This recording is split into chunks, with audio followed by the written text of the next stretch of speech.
सखी लाले ब्लाउज पे लाले सड़िया नाचो हो वादा करके भूल जाते हो तुम तो धोखेबाज हो करके भूल जाते हो रोज रोज तुम अनिल जो ऐसे करोगे रोज रोज तुम अनिल जो ऐसे करोगे पानी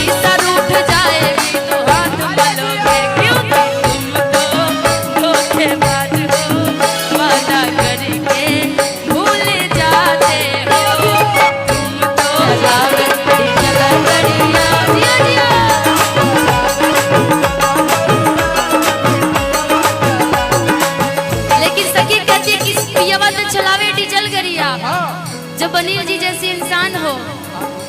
जब तेल डलवाना होगा गाड़ी में तो ये हजारों रुपए का तेल डलवाएंगे फुल टंकी कभी नहीं होगी।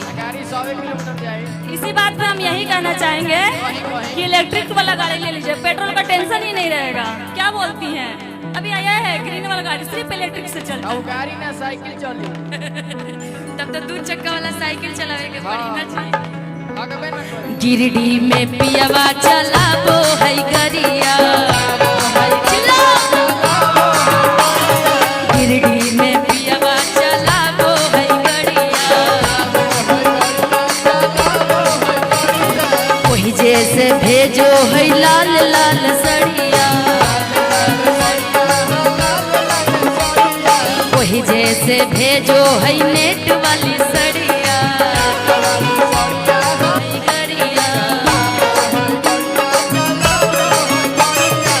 वही से भेजो है नेट वाली सड़िया नेट वाली सड़िया हो नेट वाली सड़िया। लेकिन ऐसा किया जाए कि अनिल जी के जितने भी चाहने वाले लोग हैं अर्जुन जी के थोड़ा ऐसा पैसा आए कि भाई कल को जा करके 10-20 हजार वाली साड़ी खरीदा जाए ना जी। पत्नी इतनी तारीफ करे पति का और ऐसे कंजूस लोग मिले तो कुछ नहीं होता भाई। 800 की भी साड़ी नहीं खरीदा पाएगा ना जी। गिरडी में पियवा चलाबो है गरिया वही जैसे भेजो है नेट वाली सड़िया नेट वाली सड़िया हो नेट वाली सड़िया अरे हाथों में भेजो है लाले चिड़िया सखी हाथों में भेजो है लाले सड़िया तोहर पियवा चलावे हाय हाय हाय तोहर पियवा चलावे जगह गरिया तोहर पियवा चलावे जगह गरिया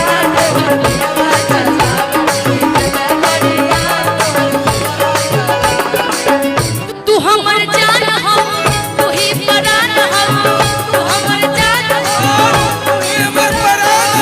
तू हमर जान हो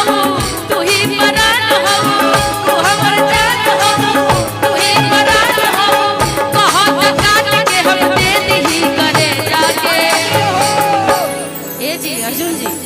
अगर हम फेंक दी ले जाके गड़ा हम फेंक दी अशोक जी साथ दीजिए तू हमर जान हो तू ही परान हो तू हमर जान हो तू ही परान हो तू हमर जान हो तू हमर परान देखिए अगर हम फेंक दी ले जाके गड़ा हम फेंक दी ले जाके गड़ा हम फेंक दी ले जाके सखी पियवा चलावे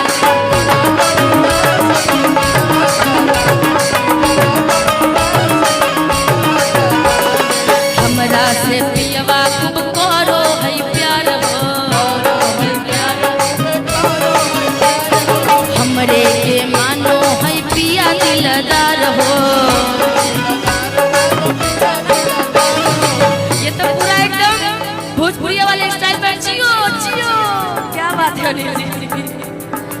हमरा से पियवा खूब करो है प्यार हो, हमरो के मानो है अपन दिलदार हो, हमरो के मानो है अपन दिलदार हो। हाथों में भेजो है लाले चूड़िया, सखी हाथों में भेजो है लाले चूड़िया, तोहर पियवा चलावे डीजल गड़िया, तोहर